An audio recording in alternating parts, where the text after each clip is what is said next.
What's good, YouTube? What's good, Real Talk Squad? This is Miles, and you're listening to Real Talk with Miles Johnson. And today's episode, we're going to talk about Justin Fields, and man, why is his draft stock dropping?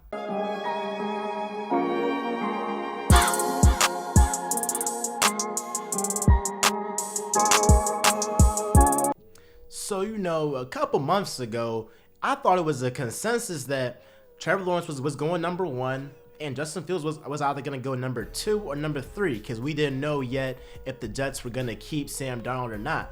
So I thought those two quarterbacks, number 1 was going to be Trevor Lawrence, number 2 it was going to be Justin Fields. We wasn't hearing too much about Zach Wilson and Mac Jones for real, especially before this college season. But we hadn't. But as of late, until as of late, we haven't heard too much about Zach Wilson and Mac Jones. So I thought Justin Fields was a lock to be, a second or third overall pick. But then recently, we haven't been hearing too much about Justin Fields. Obviously, we've been hearing about Zach Wilson's pro day or about Mac Jones. If Mac Jones could possibly go to the 49ers, or how about Zach Wilson? He looks like he'll be the favorite to be on the Jets, especially after they traded away Sam Darnold. So Dan Orlovsky, he actually came in. Right, he came in on the Pat McCaffrey show last week, and if you don't know who Dan Orlovsky is, he's a former quarterback. He played for the Detroit Lions, and now he's a NFL insider with ESPN. And here's what he had to say about why Justin Fields' draft stock why his draft stock is dropping. One, I have heard that he is a last guy in, first guy out type of quarterback, like not the maniacal work ethic. I've even heard it compared to Justin Herbert, where it was like, dude, when Justin Herbert showed up, it was like a psychopath when it came to working to get ready for the draft or even at school. Like, give me more. I want to work nonstop. And I've heard that there are some questions with Justin Fields' work ethic, okay? And then the second thing is, how do I phrase this the right way? Where is his desire to go be a great quarterback? I think that there's a desire to be a big-time athlete from what is expressed to me, but where is his desire to go be a great quarterback? So you heard him say he's the last guy in, first guy out. He said that he's heard some questions about his worth ethic. He's heard, his desire to be a great quarterback in this league. And we're always hearing this stuff, bro. We're always hearing this stuff about black quarterbacks. It's always something. They never say this about white quarterbacks. They never say this about Justin Herbert, Trevor Lawrence, Mac Jones, Zach Wilson. They never say anything about them, or Baker Mayfield, Johnny Manziel.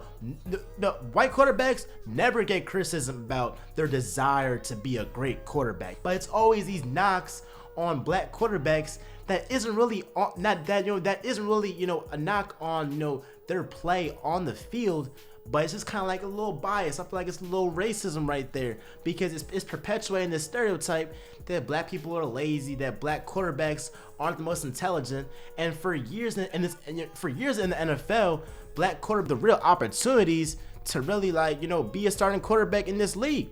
The fact that now we actually have majority of the elite quarterbacks in this league with Patrick Mahomes, Russell Wilson, Deshaun Watson, Kyler Murray, Lamar Jackson.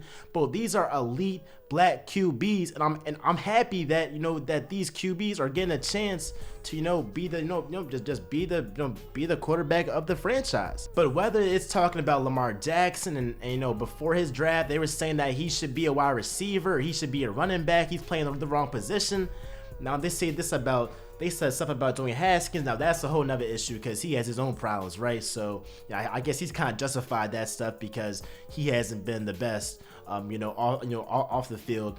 But Justin Fields, his coach Ryan Day, had nothing but glowing things to say about the quarterback. He said that he's a great leader, a great competitor. He even said that the fact that Justin Fields even played this season shows that he is a competitor, because he could have not played one snap this season and he would have still been a first-round draft pick regardless, bro, right? So the fact that he even played this season, his coach was saying he's a competitor. So they don't really know his teammates, opposing coaches, his coaches, recruiters have glowing things to say about Justin Fields, but we're always hearing something about black quarterbacks ahead of the draft. But after the backlash came out, with his comments about Justin Fields, he's like, well, I didn't say that. Executives told me that